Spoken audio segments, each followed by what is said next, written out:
Ladies and gentlemen, members of Senate, colleagues, good morning. Sanibonani, Molweni, Dimachironi, Dimategwan. It gives me great pleasure to welcome you to Prof.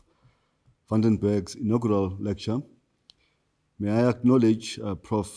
P.M. Sebate, Executive Dean, Prof. J. Seroto, Acting Deputy Executive Dean, and the College of Education Leadership, her colleagues, friends present here this morning. It also gives me great pleasure to also welcome and acknowledge Prof. Geesje Berg, her husband, her children, her uncle and aunt who are attending the lecture from the Netherlands. In our midst are her colleagues beyond just UNISA, Professor Olaf Zawaki Richter, Dean of the Faculty of Education and Social Science and Professor of Educational Psychology at the University of Oldenburg in Germany, Ms. Silke Welter, Program Manager of Online Teaching and Learning, including the certificate UNISA colleagues are enrolled for at the Oldenburg University in Germany, Professor Cosmas Maposa, who's Director Institute of Distance Education at the University of Eswatini in Eswatini, Dr. Samuel Amponsa, Acting Head of the Department of Distance Education, College of Education at the University of Ghana in Ghana. In addition, let me acknowledge and welcome Professor Letsega, the UNESCO Chair of Open Distance Learning, and also Professor of Philosophy of Education. He's also the Editor-in-Chief, Africa Education Review, who will be our respondent this morning. Ladies and gentlemen, I do take this opportunity to welcome you to the University of South Africa, we normally call the University of the Land. I welcome you at a time we are subjected to stringent COVID-19 pandemic regulations that have also made this inaugural lecture take a different shape altogether. The COVID-19 pandemic has caused havoc in the way we do things. The year 2020 in particular will go down in history as a year which defined the new normal. Unfortunately, this happened within disrupted economies and social systems and loss of life in ways unimaginable across the world. We also, as UNISA, of course, have lost or were not spared as we have lost staff and students, more importantly, family members and friends. Of major concern with COVID-19 pandemic was the impact it has on our ability to deliver services to our students. We provide study access to our students via our learning centers across the country, and due to COVID, we have not been able to do so for the most part of 2020, and this has caused substantial grief from our students. We have, though, through our learning management system, managed to deliver both the learning content and assessments in ways unimaginable. Our technology saved us and our students the extended academic year. You all know that UNISA is the longest existing, dedicated, and largest distance education institution in the world, and founded in 1873. And today, we are 148 years old. We cater for the student population that is equivalent to 1/3 of all South African higher education institutions and constitute approximately 92% of all students enrolled in distance learning programs as of 2019. Historically, this university is perhaps the only university in South Africa to have provided all people with access to education irrespective of race, color, or creed. Today, we also pride ourselves for having the first woman principal and vice chancellor in 148 years. This is indicative of our efforts to ensure UNISA continues to be the transformative university in the service of humanity. As a comprehensive university, open distance, and e-learning institution, we are guided by the principles of lifelong learning, student-centeredness, innovation, and creativity. Because of CODEL, we contribute to the knowledge creation, advancement of humankind, and development of a critical citizenry to advance global sustainability. We achieve this through our learner-centeredness approach, which provides for lifelong learning in a flexible learning environment through interactive learning, thereby increasing access into higher education of most disadvantaged learners. We also pride ourselves in the development and promotion of our own staff so that they can continue to support our students and communities around us.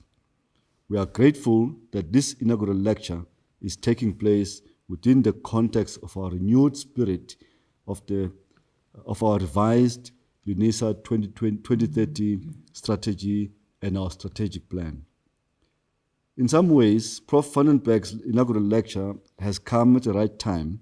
It is the time for a serious consideration of transformation ideals within the context of UNISA, our higher education sector, and South Africa as a whole. We are proud that today, UNISA continues to demonstrate the value of a strong cadre of professorship that is necessary to instill in our students critical thinking and analysis of the highest order. This is a very proud moment for every academic as it reflects one of the pinnacles of academic achievement. It gives us great pleasure that our rank of full professors is growing substantially, and we are of the view that such will also grow our research expertise in leaps and bounds in South Africa, our continent, and the world. Ladies and gentlemen, in terms of today's proceedings, Prof. Sebate will introduce Prof. Vandenberg and invite her to the podium, and Prof. Letseka will then follow Prof. Vandenberg with a response without any further announcements in between.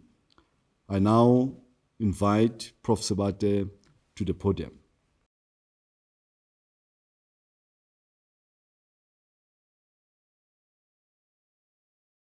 Mr. Acting Vice Chancellor, Professor Kehlan Ndlovu, the Vice Principal, Strategy, Risk and Advisory Services, Professor Moeketsi Letseka, the respondent to this morning's inaugural lecture, the Editor-in-Chief of the Journal African Review and the UNESCO Chair Open Distance Learning within the College of Education, the Acting Deputy Executive Dean, Professor Geesje Roto, school directors, chairs of department, managers, heads, colleagues and friends of the College of Education, Professor Geesje van den Berg, and family, a very good morning to you all. This is the most significant morning to you, Professor Geesje van den Berg. We are all here for nothing else except to acknowledge and celebrate your academic achievement. And we all feel proud to be here. We are here to be a witness to a very special moment in your academic life, as you are due to be inaugurated and join the senior professors at the University of South Africa. The staff newsletter, issue number 3 of 2018, writes that, and I quote, "Empowered women empower women," close quote. This is a great call to duty, and I do think you have responded. And it also highlights the notion that the idea of women taking their education further than the classroom has not always been met with acknowledgement. But here within the College of Education, and specifically here at UNISA, it is gratifying to note that women have found UNISA as a space where they can make their own remarkable contribution. In emphasizing this stance, Professor M.S. Makhanya says, and I quote, It is exciting and very affirming to note the caliber of women that we have here at UNISA and the commitment and loyalty that they demonstrate in nation building, close quote. Mr. Acting Vice Chancellor and colleagues, to be appointed full professor here at UNISA, a candidate must have excelled and dedicated herself throughout the years to her discipline in terms of teaching, learning, research, engaged scholarship, and academic leadership. Professor Geesje van den Berg attended school in Lichtenberg in the Northwest Province, where she completed her matriculation studies at the Hoërskool Lichtenberg in 1979. She obtained her Bachelor of Arts degree, Bachelor of Arts honors degree with distinction, and the postgraduate diploma in education at the University of Northwest in Potchefstroom. She thereafter obtained her Master of Arts degree in Applied Linguistics at the University of KwaZulu-Natal, whereafter she obtained her Doctor of Education degree at the University of South Africa. Professor Geesje van den Berg served as a primary school teacher for 14 years before accepting a lectureship position at the South African College for Teacher Education, where she lectured for 4 years. It was during these years that she also served as a part-time lecturer at the University of Johannesburg and at the then Vista University at Sebokeng. In 2003, Professor Geesje van den Berg was appointed a contract lecturer at the University of South Africa, responsible for the National Professional Diploma in Education program. She later left UNISA to take up a management position at the Lyceum College. Mr. Acting Vice Chancellor and colleagues, Professor Geesje van den Berg joined the University of South Africa in 2007 as a senior lecturer in the then Department of Educational Studies and rose through the ranks of associate professor to full professor in the Department of Curriculum and Instructional Studies. Professor Geesje van den Berg acted as the head of the Department of Educational Studies for a year before the College of Education was established in the year 2012, when she was appointed the chair of Department of Curriculum and Instructional Studies, a position she held until the year 2019. Professor Geesje van den Berg is currently teaching in the Structured Masters of Education in Open Distance Learning program. Based on a memorandum of agreement between the University of Oldenburg in Germany and the University of South Africa, Professor van den Berg leads an academic capacity building in open distance learning project for UNISA staff members. During her academic career, Professor Geesje van den Berg supervised 35 master's and doctoral students to completion in the fields of open distance learning, adult education, and curriculum and instructional studies, has presented 13 papers at several local and international conferences, published 19 articles in peer-reviewed accredited journals, contributed 5 book chapters in published textbooks, published 2 peer-reviewed conference proceedings, received 3 awards, namely the Open Distance Learning Research Support Program grant here at the University of South Africa, the Shanghai Open University International Staff Exchange Fellowship grant from the Shanghai Open University, and thirdly, the Excellence in Tuition Award from the University of South Africa. Madam, Mr. Acting Vice Chancellor and colleagues, Professor Geesje van den Berg currently leads a community engagement project in the Alexander Township, Johannesburg, where she assists and empowers deputy principals and heads of department in their roles as instructional leaders. She is a mentor to some colleagues in the Department of Curriculum and Instructional Studies in the College of Education here at UNISA. Her research focus, as indicated, is open distance learning, adult education, and curriculum and instructional studies.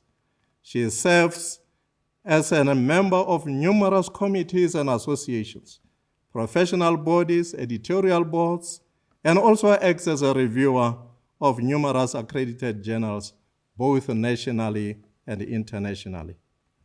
Mr. Acting Vice Chancellor and colleagues, it is on the basis of this academic journey traveled that this morning I want to congratulate Professor Geesje van den Berg for entry into the Senior Professoriate of the University of South Africa.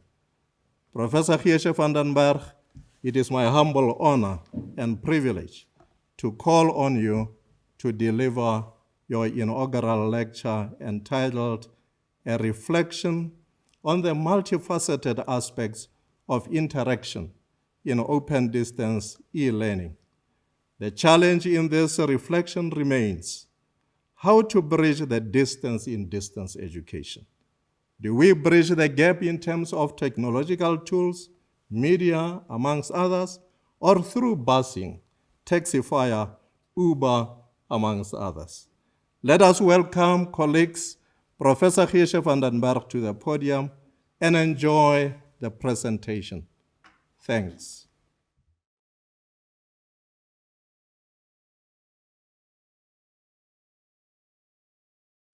Vice Principal, Strategy, Risk and Advisory Services, Professor Ndlovu. Executive Dean, College of Education, Professor Shabate. Acting Deputy Executive Dean, Professor Serotu. Respondent, the UNESCO Chair on ODL, Professor Letseka. Colleagues, family, friends, good morning, goeiemorgen, dumelang, sanibonani. My topic this morning, a reflection on the multifaceted aspects of interaction in open distance e-learning, is inspired by an invitation I received last year from UNISA's Research Postgraduate Studies, Innovation and Commercialization portfolio to write a piece on my career path in open distance e-learning, or ODL, UNISA's mode of delivery. This afforded me the opportunity to reflect not only on my own research and career, but also on ODL and how it has evolved over this period. I would like to proceed by first briefly contextualizing the concepts of ODL and interaction, and then share my research and experiences in the field. In UNISA's open distance e-learning policy, as revised in 2018, ODL is defined as a multidimensional concept aimed at bridging time, geographical, economic, social, educational, and communication distances, while supporting learning through a wide range of current and emerging digital technologies and resources. However, distance education, and ODL, in the case of UNISA and other institutions with varying degrees of openness, has not always used digital technologies to bridge the distances as stated in this definition. The distance in distance education has never been easy to bridge, and over the years a variety of media have been used for this purpose. The phases of development in distance education have been described in terms of generations by various researchers using different lenses. This morning I would like to refer to one of the most familiar descriptions in this regard, as being proposed by Garrison, who divided distance education into 3 generations based on technological innovations. The first generation followed a correspondence model, with a focus on print media and mass production of content. I still remember how, as newcomers at UNISA in 2003, we were taken to the production department as part of our welcoming tour. There we saw storerooms packed with printed materials such as study guides, tutorial letters, assignment covers, and writing pads, which all had to be sent to students by post. The second generation followed a one-way communication model involving synchronous teleconferencing, email communication, learning management systems, and mobile devices as distance bridging mechanisms. The third generation is based on two-way communication achieved through video conferencing, synchronous and asynchronous computer-mediated communication, Web 2.0 social networks, combinations of different systems, and use of the internet, which bring about increased opportunities for interaction between the institution and its students. I therefore agree with Anderson and Simpson, who argue that these increased opportunities for interaction have led to the recognition of its importance in distance education courses. Innovative technologies have caused a shift in focus away from didactic teaching, as was evident in the previous two generations, to the social construction of knowledge. From our present vantage point, we perhaps need to conceptualize a post-COVID-19 generation of distance education, as this mode has not only become the main mode of delivery for many, but has also changed the ways in which interaction, driven primarily by emerging technologies such as communication platforms like Microsoft Teams and Zoom, takes place. It is the link between interaction and the later generations of distance education that attracted my research interest in the field. Interaction in distance education is a multifaceted phenomenon, and as a term, it has no single definition. In literature, it is associated with concepts such as cooperation, collaboration, and active learning. Muret and Juba describe interaction as sharing information in the online classroom, while Abrame, Bernard, and Buers define it as actions between individuals and between individuals and curricular content.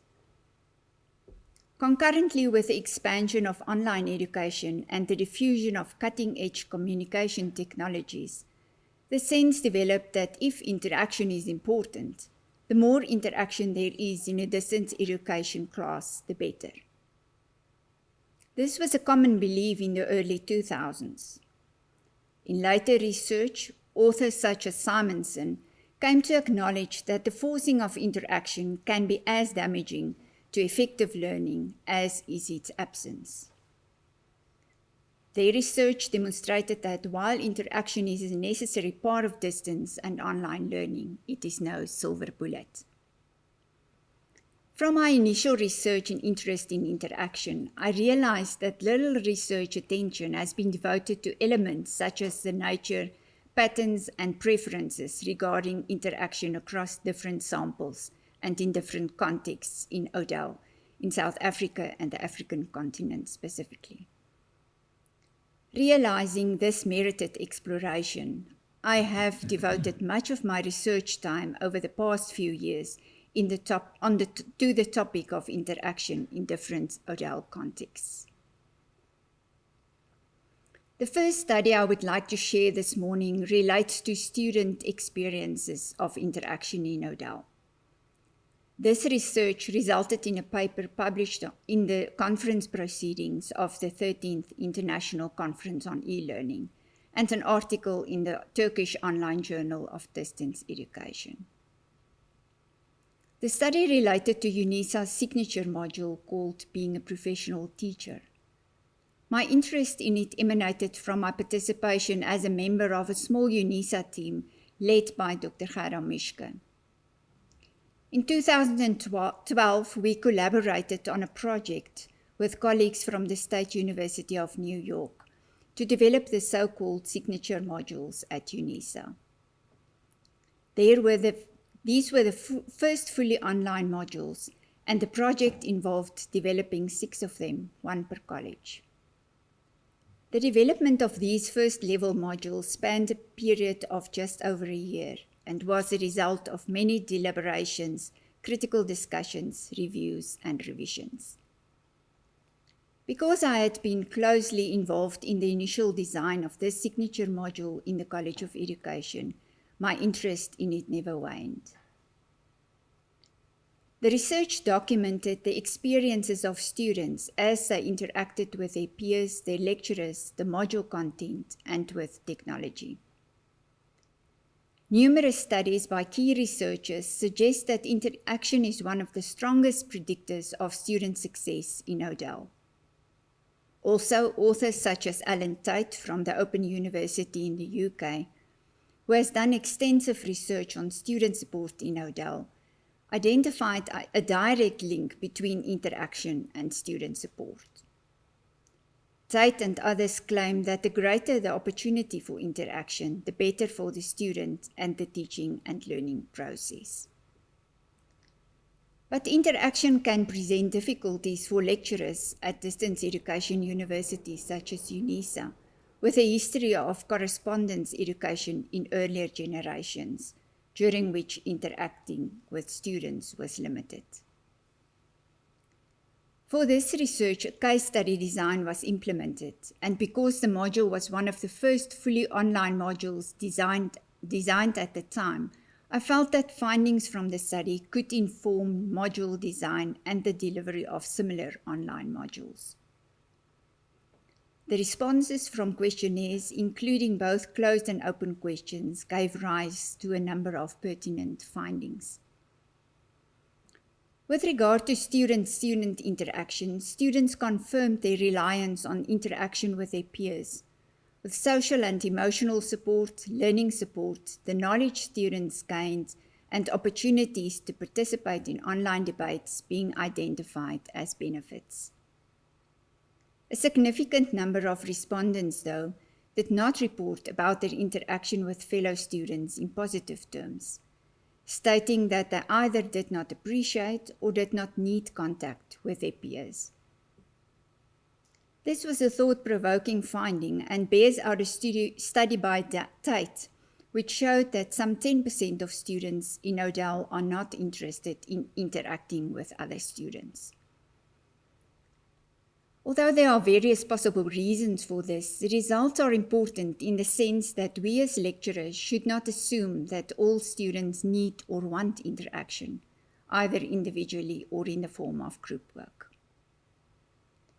Regarding student-lecturer interaction, most students were positive about their interaction with their lecturers and stated that they received frequent communication from their lecturers or teaching assistants.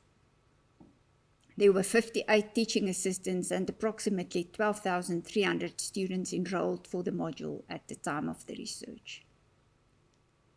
As in the case of student-student interaction, though, not all students responded positively, with some reporting that the lecturer or teaching assistant did not provide timely feedback or was not available when they needed help. This finding confirmed the need for student support, specifically in first-level modules. Students' feedback on their interaction with the online content was mostly positive, with the material being described as accessible, useful, time-saving, and thought-provoking. Because open educational resources, or OERs, were being used, students appreciated the cost saving. Nevertheless, a substantial number of students experienced difficulties in their interaction with the online content, explaining that they found it difficult to study online, that they struggled with online navigation, and that they lacked the necessary technological skills. Some stated that they preferred to study from printed materials.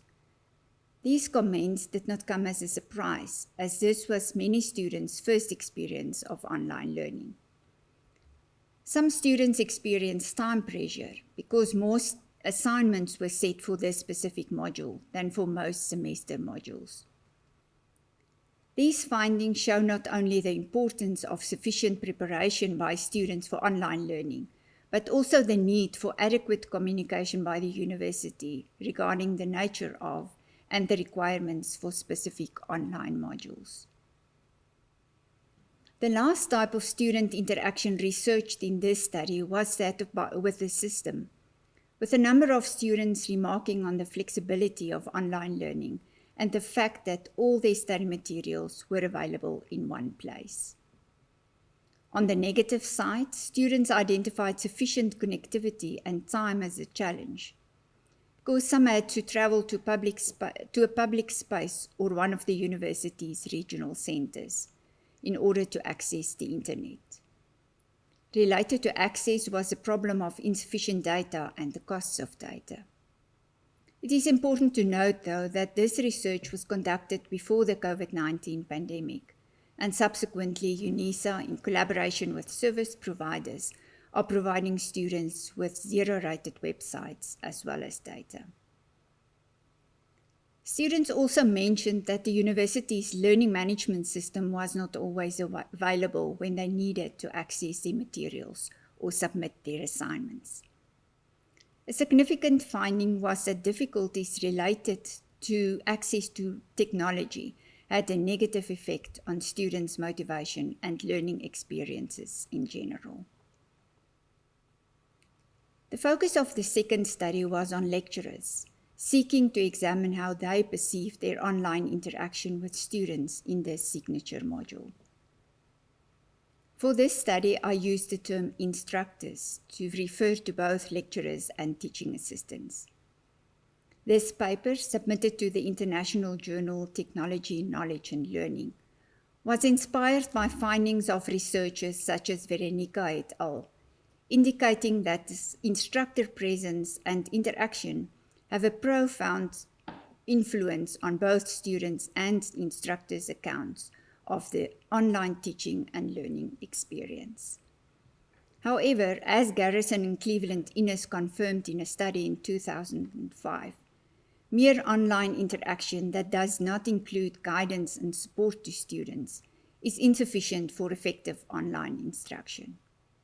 All students, including those who prefer to work autonomously, are dependent on instructor guidance and feedback, which I see as two key elements of online instruction. The study on lecturer interaction followed a qualitative approach and a case study design, involving questionnaires comprising mainly open-ended questions directed to both the lecturers and the teaching assistants. The results revealed that teaching assistants, who were responsible for 4 virtual classes of about 50 students each, saw their role as guiding students in their preparation of assignments, assessing those assignments, and providing constructive feedback.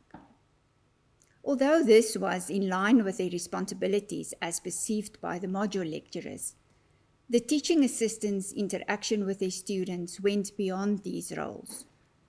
They reported carrying out additional tasks, such as helping students with online navigation, facilitating the use of ICTs, offering guidance on time management, as well as student motivation. In turn, the participating lecturers saw their own roles as designing assignments and marking rubrics, updating the module content, quality assurance, and communicating with both teaching assistants and students when needed. An important finding is that more interaction between teaching assistants and students than between lecturers and students was reported.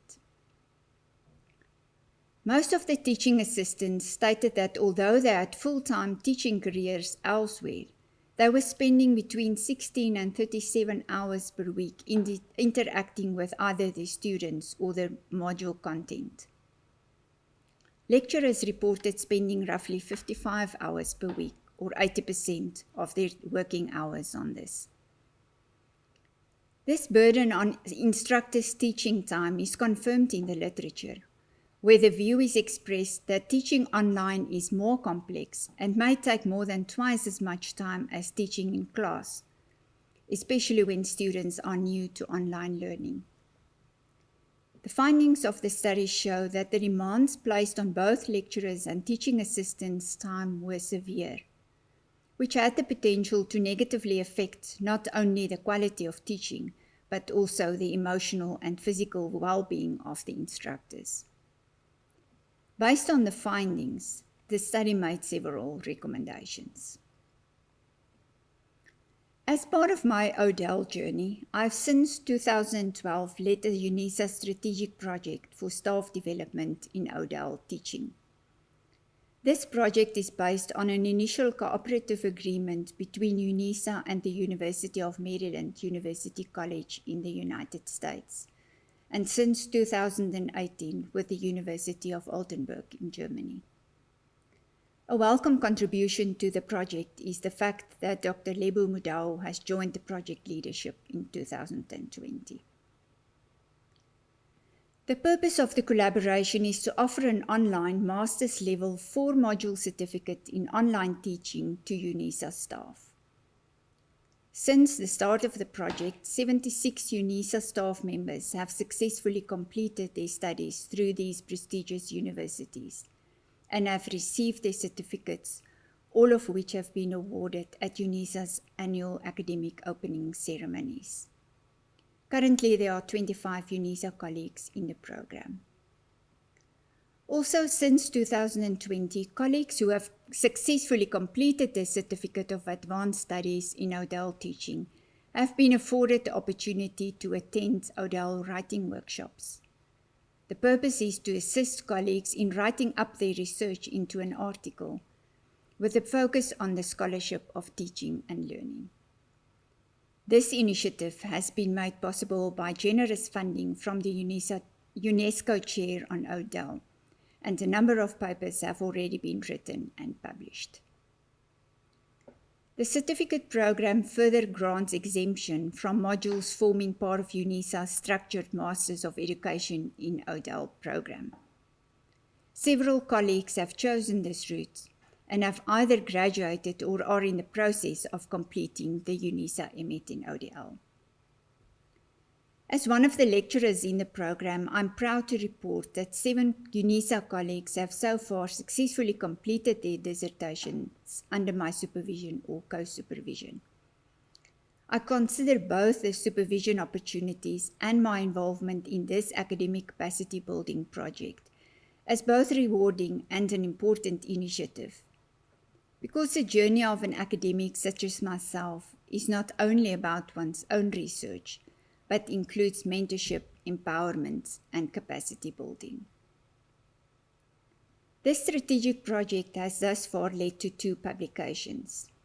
The first, a paper published in the international journal Distance Education, was co-authored with colleagues from the University of Maryland University College, recently renamed as the University of Maryland Global College. The article focused on the role of partnerships in academic capacity building in Odell and included participants in the certificate program at the time of the study. The findings of this research brought to light both benefits and specific difficulties associated with interaction in unfamiliar contexts when it comes to Odell. The findings showed the most significant benefit reported by UNISA staff to be the knowledge and skills they had gained in teaching in an Odell environment. Specific topics mentioned as being particularly valuable were knowledge of the history of distance education, theories in education, and pedagogical and technological skills. Participants further indicated that they had received sufficient academic and administrative support from both institutions. This support is crucial for any learning experience, especially in the early stages of the program, when students have to find their way in a new learning environment. Time management proved to be the most significant difficulty experienced by staff at UNISA. The issue has its origins in both the working situation at UNISA, which did not allow extra time for studying, and the course structure, which was fast-paced, entailed large amounts of reading, and involved tight deadlines.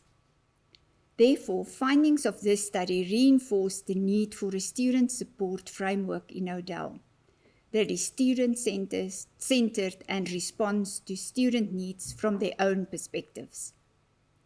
As authors, we concluded that this could be achieved by including a small number of students in the planning process of a program and gathering information about their own needs. The second publication to emanate from this strategic project is a chapter in a book called Challenges of Higher Education Within the Fourth Industrial Revolution, Africa Meets the World, which will be published by Routledge. The chapter was co-authored with a colleague from Oldenburg University and focuses on the role of partnerships in preparing for ODEL in South Africa. To gather data, a narrative approach was used. The findings reveal that participants in this study gained skills necessary for the Fourth Industrial Revolution, namely cooperation and collaboration, interaction, technology use for instructional design, and digital literacy. These skills have been mentioned by various authors in the field. A few relevant points from these research findings are worth noting. Firstly, participants indicated that they had gained knowledge relating to the use of multimedia resources, innovative technologies to enhance learning, exposure to online learning platforms, knowledge of OERs, the flipped classroom, and underpinning theories. Of great significance were the numerous opportunities participants mentioned for applying their newly acquired knowledge within their own professional environment. Secondly, the fact that participants mentioned aspects of their own research in their narratives demonstrated their interest in the scholarship of teaching and learning. Lastly, the theme of collaboration on different levels was interesting, as the certificate appeared to create an awareness of how they could work together. Participants in the study mentioned current and future collaboration with their colleagues at UNISA as well as at Oldenburg University. The findings as discussed in this book chapter illustrate the potential of partnerships to help lecturers gain the knowledge and skills needed for ODEL. Unlike in the previous three industrial revolutions, the most important effects of the Fourth Industrial Revolution on our society are being rapidly realized, mainly because of the demand for technologies and innovation in online teaching and learning arising as a result of the pandemic. This brings me to the last point I would like to share with you this morning. As part of the seminar series held in 2020 to explore education in the time of COVID-19, I was invited by the UNESCO chair on ODEL to give an online seminar. This was held in July last year, investigating the impact of the COVID-19 pandemic on ODEL at the time. During the seminar, I applied a curriculum lens to share a brief history and the current status of ODEL. However, it is a few of the teaching and learning changes that the pandemic has forced UNISA to make that I would like to briefly touch on, mainly to remind us as an institution of the radical changes we had to make.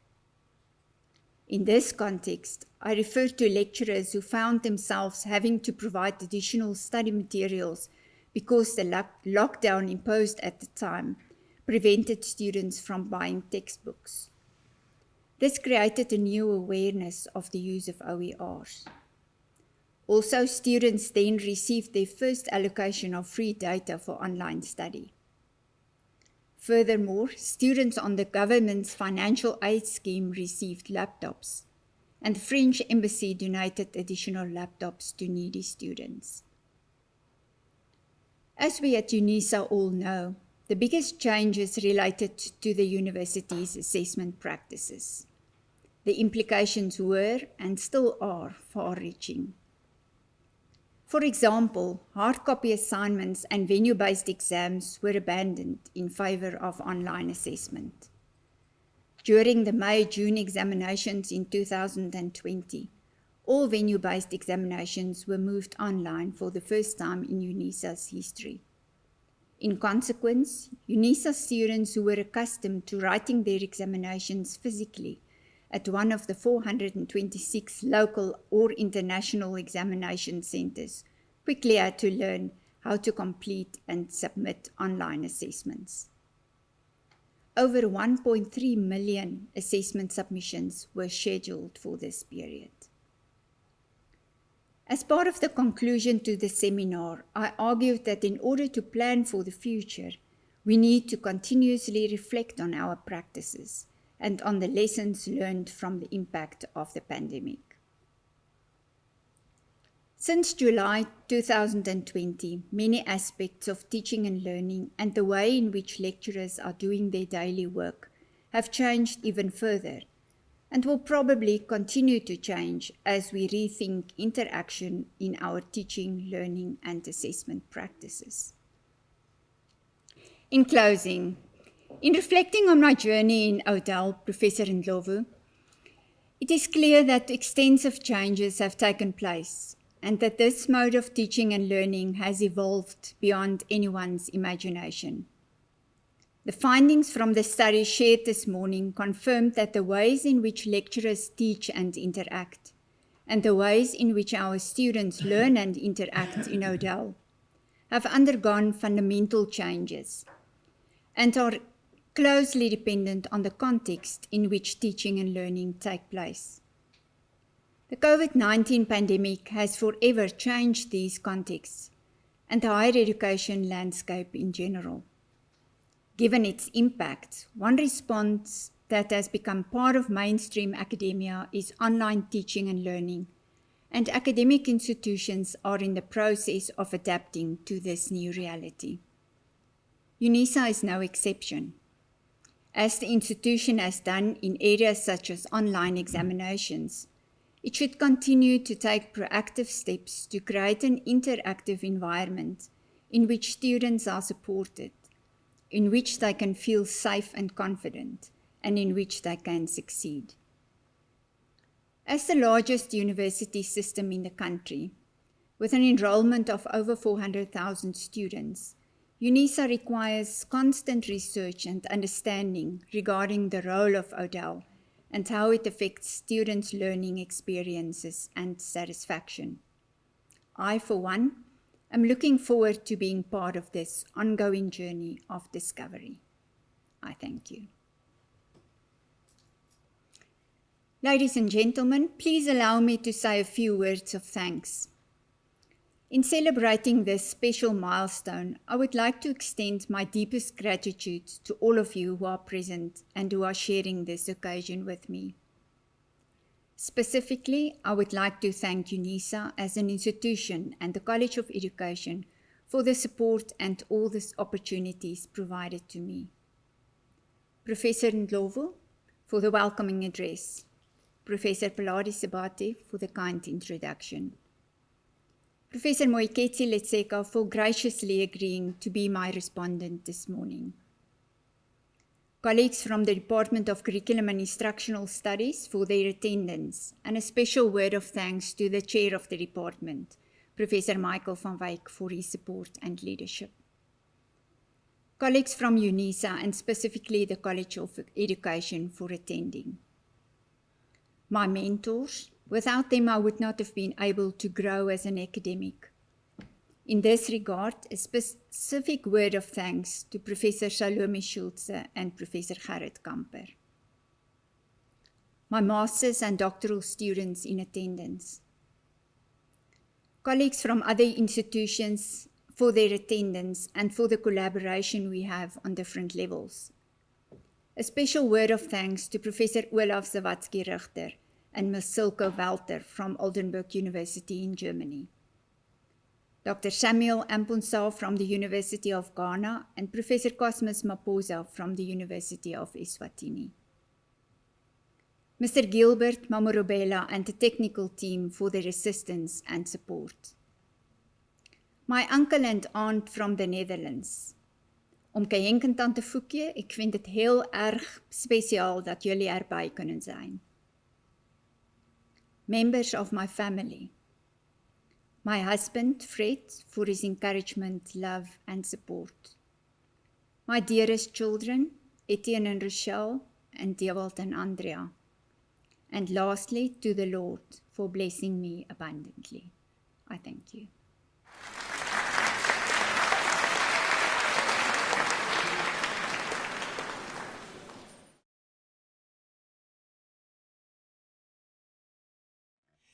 Vice Principal, Risk and Strategic Management, Professor Geesje Ndlovu, Executive Dean of the College of Education, Professor Paladi Sibate, our inaugurant, Professor Geesje van den Berg, all the family members that are here to celebrate this wonderful opportunity, ladies and gentlemen. When Professor van den Berg called me and asked if I would be willing and available to serve as a respondent to an inaugural lecture, I had no doubt in my mind about not only my willingness, but also my readiness to accept the invitation. The reasons for that are not hard to find. I've known and worked with Professor van den Berg at UNISA for the past 13 years. Professor van den Berg and myself were interviewed for senior lectureship positions at UNISA in October 2007, and we were both duly appointed in 2008. We served in the then Department of Educational Studies under the leadership of Professor Nolien van Wyk and later Professor Mafora. I succeeded Professor Mafora as acting head of the department during the period 2011 and 2012. That promotion made me Prof van den Berg's de facto line manager. So it's important that I sit here and give this response because I'm actually her boss. Among others, my role as head of department was to preside over the performance appraisal processes of all the academics under my watch. I should mention that performance appraisal sessions I had with Prof van den Berg were not only characterized by the highest levels of collegiality and principled work ethic, they were also steeped in profound levels of mutual self-respect. While many academics perceived appraisal sessions as nerve-wracking, my sessions with Prof van den Berg can best be described as conversations that were geared at establishing best ways in which she could best deliver on the department's mandate of teaching, community engagement, and research. I deemed it prudent, therefore, to share this brief history of my professional interaction with Prof van den Berg, simply to underscore that it is no coincidence that I'm standing here before you today as respondent on this special day of inauguration. For her inaugural lecture, Prof van den Berg has chosen the most pertinent title, a reflection on the multifaceted nature of interaction in ODEL. The Oxford English Dictionary defines reflection as serious thought or consideration. But reflection can further be understood as a fixing of thought on something or as careful consideration. Often it's also defined as a thought occurring in consideration or in meditation. As holder of the endowed UNESCO Chair on Open Distance Learning, Professor van den Berg's reflection on the multifaceted nature of interaction in ODEL is of critical importance to the work that my research team and I do. It is worthwhile mentioning that Prof van den Berg's Oldenburg research projects with her postgraduate students are now officially incubated and supported by UNESCO Chair on ODEL. For example, the UNESCO Chair on ODEL has ring-fenced a generous amount of funds to support Prof van den Berg's Oldenburg ODEL projects, especially with respect to professional and technical editing of the research papers in preparation for submission to be considered for publication in scholarly journals. There's more. Since last year, there's been a synergetic and mutually beneficial collaborative relationship between the UNESCO Chair, Prof van den Berg, and the Department of Curriculum and Instructional Studies. For example, On the 8th of July, 2020, Prof. van den Berg generously accepted the invitation to give a talk at the UNESCO Chairs Research Seminar Series. The title of the talk was How the COVID-19 Pandemic Has Changed Open Distance Learning, a Curriculum Perspective. In return, and as former Ugandan strongman Idi Amin liked to say, I revenged. On 5th May this year, I accepted an invitation from Dr. Patience Madau and Prof. Michael van Wyk to give a talk at the Department of Curriculum and Instructional Studies Brown-Berg Seminar Program on the title, Embracing and Driving Broad-Based ODL Research at UNISA. Now, let me come back to Prof. van den Berg. In her reflection on the multifaceted nature of interacting ODEL, Prof. van den Berg begins with a succinct demarcation of the different phases of development in distance education. She reminds us that the ODEL mode of delivering higher education, as we know it today, is largely driven by electronics and digital technology. But it was actually started as correspondence education and only evolved at a later stage to the digital technology-driven e-learning of today. This acknowledgement of the correspondence phase of ODEL brings back fond memories of my former teacher colleagues in Lesotho in the mid to late 1980s who studied through UNISA. I can vividly remember how nervous some of them would be upon receiving that notorious large brown envelope bearing study material in print form, and how they would frantically plow through the readings, type their assignments using the Remington typewriter, and go through numerous iterations at the time when the expression cut and paste actually meant cut and paste. Upon completion of the final versions, they would then pop the typed assignments in another special UNISA self-addressed envelope and send them to UNISA by post. They would then work on other assignments while awaiting the results of the assignments by post. So we have come a long way, Prof. van den Berg, and I think you capture these nuances perfectly well. Prof. van den Berg makes a very useful observation that the advent of digital technologies has caused a shift of focus from didactic teaching to social constructivism and connectivism.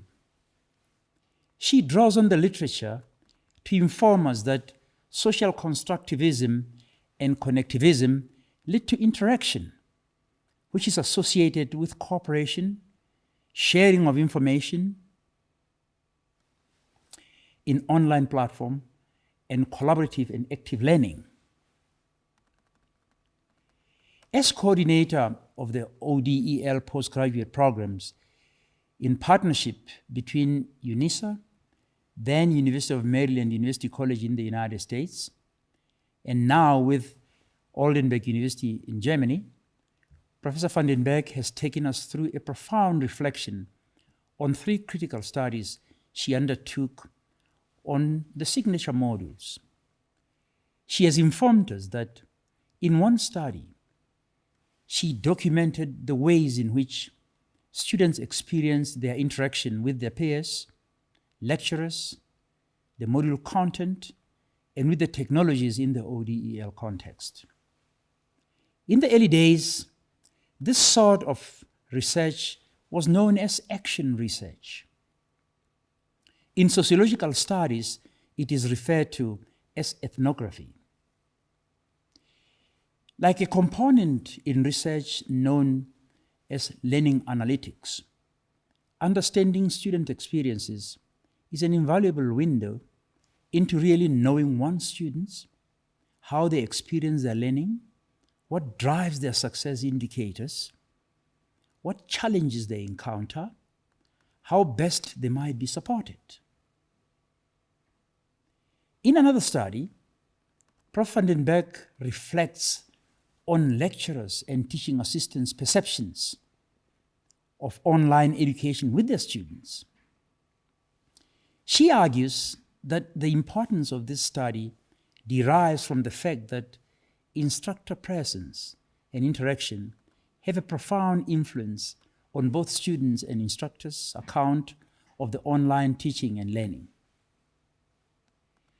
In the true spirit of the international scholar Prof. van den Berg is, these studies have yielded publications in high-impact international scholarly journals that she has co-authored with her partners in both the University of Maryland University College in the US and in Oldenburg University in Germany. Last month, I addressed a virtual conference on the internationalization of higher education, which was held by a consortium comprising the University of Pretoria, the University of the Western Cape, Central University of Technology, and the University of Montpellier in France. The presentations at that conference not only confirmed, but also underscored the importance of international collaborative research and co-authorship of research with international research partners as a sustainable way of increasing research reputation and pedigree. I could say more on Prof. van den Berg's research and scholarly highlights, but that would require a more extended session with additional hours. Be that as it may I then take this opportunity to heartily congratulate Prof. van den Berg on achieving the milestone of being inaugurated to full professorship today. In academia, attending full professorship, especially for Prof. van den Berg as a female scholar, is testimony of the long-held view that glass ceilings are only glass ceilings while we continue to view them that way. Once we have broken through them, they cease to be glass ceilings. Thank you, and Prof. van den Berg, congratulations. You are now the full professor. Voila, la!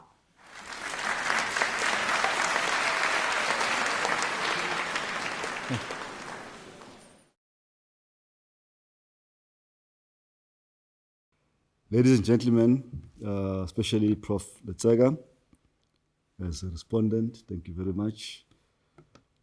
Prof. Sebate, thank you very much also. And it is my duty, on behalf of the University Council, Senate, and its leadership, that you join me in officially welcoming Professor Geesje van den Berg to the ranks of full professor at the University of South Africa. Prof. van den Berg, thank you for your complex, instructive, and provocative presentation. It comes at an opportune time as we are engaged in curricular deliberations and transformation within our university.